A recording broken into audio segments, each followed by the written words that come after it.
So our next technique, this is where we're gonna go for the last toe hold that we just did, right? From the Drysdale sit position, excuse me. We're gonna go for that toe hold, but let's say we do this, right? So we go to sit out, I start putting pressure, but then he really opens up that knee. And I'm really trying to get this over, even if I still had my thigh, I can't get it over, right? But now he's opened up the door here. So what I'm gonna do is I have to shoot this knee all the way through, and I'm almost gonna like face him. So I'm gonna shoot this leg all the way through, and what I used to like doing is put my forearm right next to his heel. That way I can kind of use this as a frame to frame this off. Now the thing I want to do is I'm going to throw this leg straight to kind of hike this up, and I'm trying to keep my butt off the floor. Sometimes when my butt's on the floor here, he curls this in, and I can't pry this out, right? When I get this leg off, if I pop my hips up, it brings the leg to me. And now we can go to it here. I can keep the splits here, right? What I'm gonna do is I can grab his heel or just do traditional heel hook here. And I'm gonna throw my hips like, almost like this, like forward this way, like this. So as I throw my hips forward, my back is naturally coming back. And then we're hitting our heel hook. If I feel like I'm losing it, I gotta come back and cup the knee first, post on the floor, and then we come back to our sit.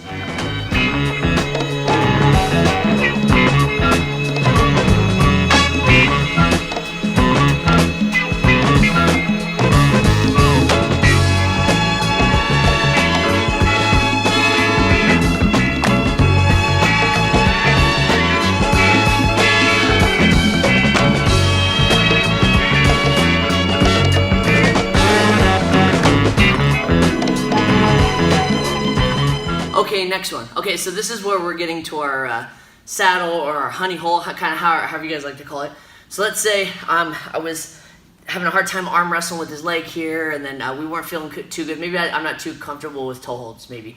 Right, so what I'm going to do is, first I want to switch my hands. So I normally always have the outside arm in, like the one that's on the outside, so inside, outside. Outside arm in, right? So this one can do all the unlocking, right? For the honey hole, I'm going to switch my hands. So switch my hands through.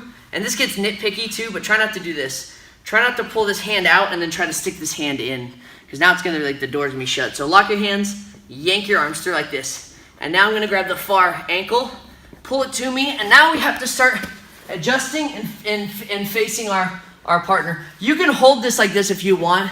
This is fine for just like securing right now, okay? I'm locking his hip down with my knee here, and so I want to make sure I'm on my side. Like I don't want to be flat on my back when I'm doing this here. And then the last adjustment here is we're going to triangle our legs.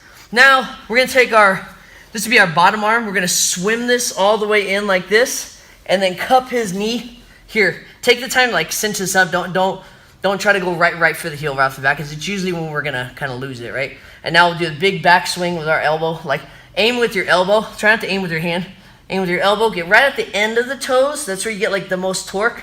And then you can start sitting back. So instead of taking your arm, like twisting it this way, I'm just trying to put my left shoulder on the floor and throw my hips in. And then we're already getting the tap there. It's pretty tight.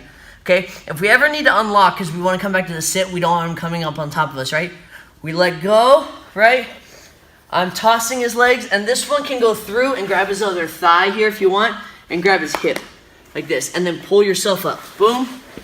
And then we're back in our sit.